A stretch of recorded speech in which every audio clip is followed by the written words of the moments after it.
waan hunduma isaayyuu dhiisiitii silkii irraa kaasii haasofsiisiin jedheen qanii guutuu jechuun osoo haaraan galfatanii sadeen gaddarraa kaatee guyyaallee hojii oolaa halkan guutuu tu daqiiqaa tokko rafin silkiitti dawalsi boodarraa gaafa gamoo fi saayilentii godhe tirgisaa saayilentii godhe jechuun irraa kaasii itti haasa'ii gaafa du'aan maseensiin jettu sagalee si dhaggeeffadhuun jedheen na caqacaquufi na loluufi jedhe saniifi jedhe anamammaatti kadhachuutti jira anamammaatti manallee deemii silkii irraa kaasiitii waan iseen jette gaafadhuun jedheen malee ani akka isaan adda ba'an hin barbaadu jechuudha. Isheetu akka lama taanee hin jiraannu haaraatti ta'e hundaafiyyuu haaraatti ta'e hirrifattee booda niisti obsa godhatte wayyaaf garuu booda niisti waan gootu hin qabdu jechuudha. Maaliif jenna ani isa dhiisuu hin danda'u innillee na dhiisuu hin danda'u waan ta'e sila waan dhumateedha waan akkanumaanii miti bar waan akkanumaatti dhoksaadhaan walitti galanii miti jechuudha. An adda baabaa irratti ba'eedha waan maatiin beeku waan biyyi beeku waan gandi beekudha waan ta'eef waan akkasumaanii miti waan akkasumaan lafaati ammuma kaanii amma nama dhiisanii miti jechuudha. Innis kaayyoo isaan qabu anis kaayyoo isaan qabu sila adda baafadhee maacaadhee sammuu kootiin mari'adhee itti seenee jechuudha. Sammuu namaatiin osoo hin mari'atin saniif jennaan silkii irraa kaasi jedheen na dide ammammaattiyyuu kadhachuutti hin jira jechuudha. Sasaatii hammaa kanattiyyuu kadhachuutti hin jira sammaa kana hojiidhaa dhufe amma sammaa itti dawwalte gaafa dura rakkoo isheen jedhe manallee dhaqi daa'ima kee ilaaladhu hin jedhe badiin kiyya maalirree badii tokkoyyuu hin qabu jechuudha. Badii tokkollee hin qabu akka isaan tokko ta'anii jiraatan hin barbaada jechuudha. Jiraan lamman keenya iyyuu hin ga'a lamman keenya wajjin haa jiraatu. Baqiidha ko lamman keenya wajjin iyyuu jiraachuun jiraachifachuun hin danda'amu. Isheen immoo tasgabbooftu malee boodan barti. Kanaafiyyuu obsa godhadhu fayyoo ko ani utuun du'ee badee jiraa dhiisaan jiru kaayyoo kooti waan ta'eef sirraa fudhachuu osoo hin taane kaayyoodhuma kooti. Kanaafuu irra deddeebi'aa sana tokko waan isin hin gashine keessa maa galtu. Bakka isin hin nyaanne dhooqatinaa dhugaa rabbii bakka isin hin nyaanne zim jettanii dhooqatinaa waan isin galchu tokkollee hin qabu jechuudha. Anaaf jira eenyuyyuu adda baasuu hin danda'u.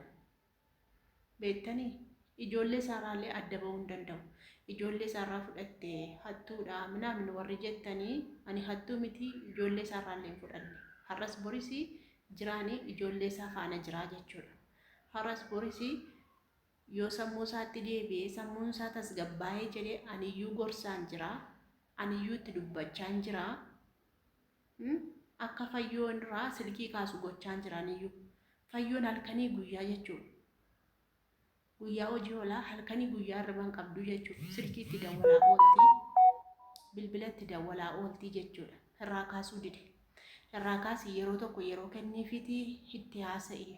Deemillee ijoollee keessa ilaalii deemillee mana keessa to'adhu irraanfadhu jedheen jira wanta kaleessa dheen gadda darbe irraanfadhu yoo fayyoo walii wajjin jiraanna jette waliin jiraanna rakkoon hin jiru garuu silkii irraa kaasiiti itti haasa'iin jedheeni itti dawwalti silkii irraa kaasu gorseen dadhabee sammuun safaan isa ajaje godhaa jechuudha. Maaliif baay'ee aaree jira waan ta'eef namni isa hubachuu dadhabee ana qofatu isa hubatee jechuudha. Ana qofatu isaaf argee jechuudha. Kun immoo wanta isin inaafsisu hin qabu jechuudha. Wanta isin aarsu tokkollee hin qabu jechuudha. Naa ta'e isaaf ta'e isin maal isin gashi? Wanta badii fayyoon goote hin beektanii isin waan isheen balleessite hin beektanii osoo beektanii isin nama dhibdu dhugaa rabbii osuma beektanii osuma argitaniitu otuma kaleessa dheengadda isheen isin itti odeessaa jirtu otuma hubattaniitu isaaf hubachuu dhabdaniitu isee qofaaf hubattanii jechuudha. Innis nama dabar otoo isin ta'e otoo isin ammoo warri maraattan kun warroota shamarraniiti warroota dubartootaati jechuudha.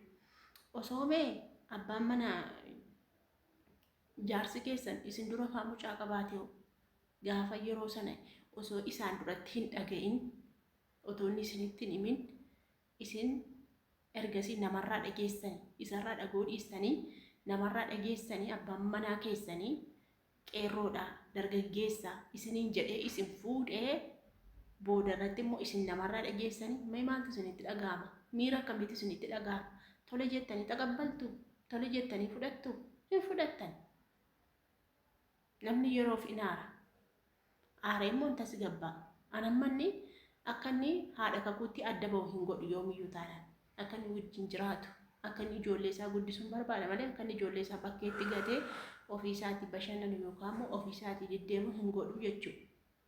Beektu miti an nama addaan hin baasu nama walitti deebisa malee dhiira rakkatee tan karaatatee maal jedhee boo'u immoo garaan kun hin danda'u.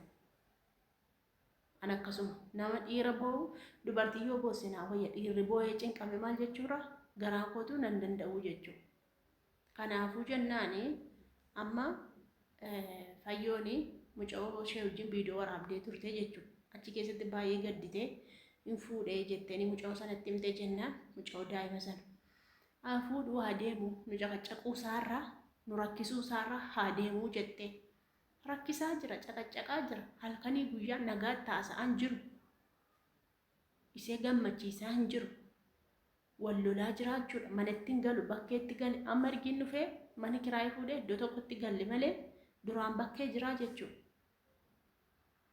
Baqatee mana ani immoo fuudhee walii wajjin jiraachuun keenya maaliif nama aarse gatteessanii teessanii yaaddanii ilaaltanii ani mana tokko keessa wajjin jiraachuun isatti heerumee jiraachuun maal rakkoo qaba maal rakkina maalii qaba anas isee sin ga'a ani har'as boris ishee irraan dhawwaan akka ishee wajjin jiraattu nan barbaada isheen garuu hin barbaaddu tana walliisuun hin jiru isa kana walliisuun hin jiru anillee hin dhiisu utuun du'ee bade hin dhiisu nan jaaladhe wanti fiddi tokkollee hin qabdu jechuudha. Amma lubbuu koo dabarsee kennutti irraan deebi'u jechuudha.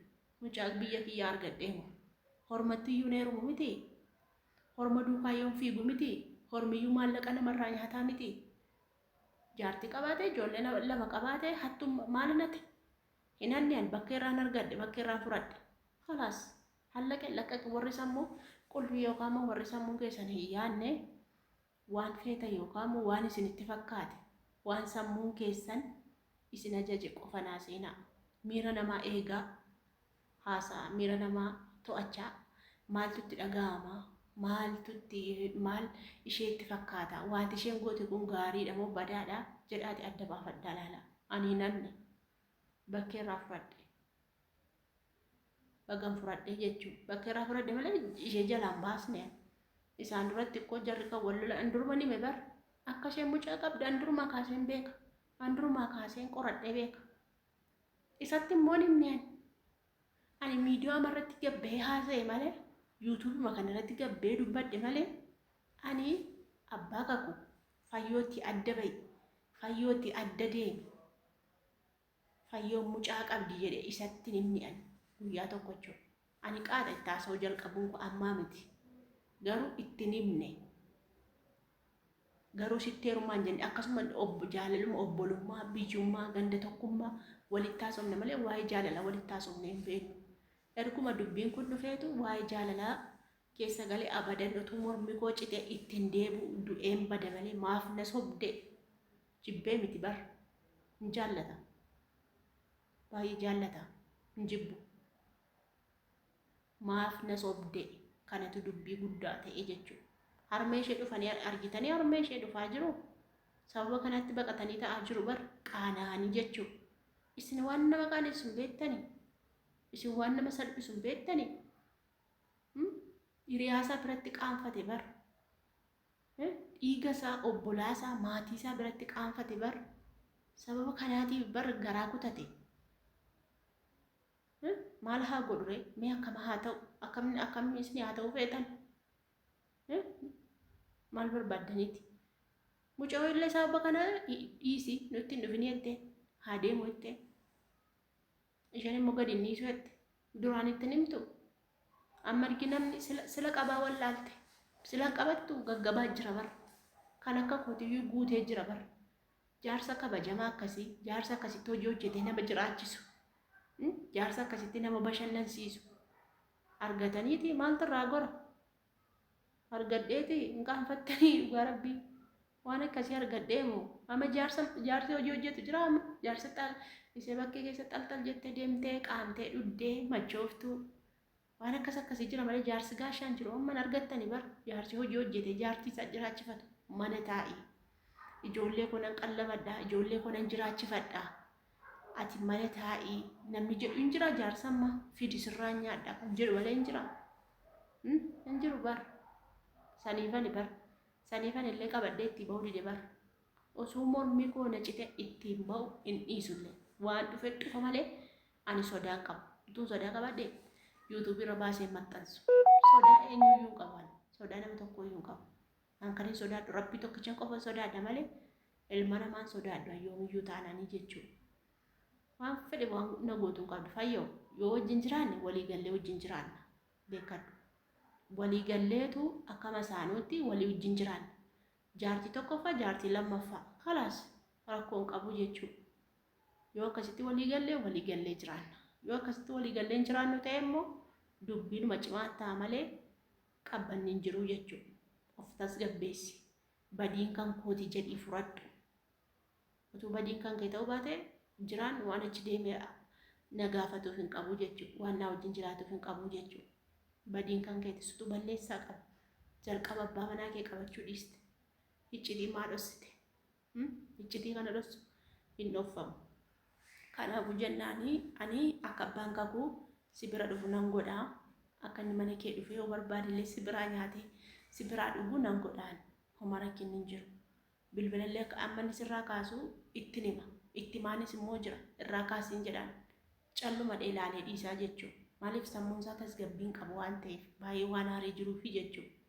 Kanaaf jennaan of tasgabbeessiitii sammuu kee to'adhuutii obsa godhadhuutii sii deebi'a. Anaa hojii illee jiraata si hojiin illee jiraata. Hin dhumu. Nu lamman iyyuu hin ga'a. Baqiidha. Nu biraan iyyuu dabalachuu hin danda'a. Anarraa illee hin dabalatu malee kanaafuu jennaanii baay'ee haasa'uu nan barbaachisu. Obsa godhadhu hin ariifatinii of hin cinqinii. Akka inni sitti haasa'u nan godhaa. Akka inni bilbila sirraa kaasu nan godhaa. Akka inni mana kee dhufullee nan godhaa jechuudha. Harka kiyya keessa jira amma akka barbaade of beektee akka barbaade deemsisa. Kanaafuu jennaan anatti hin darbin. Yoo abbaan manaa kiyyan akka hin ba'u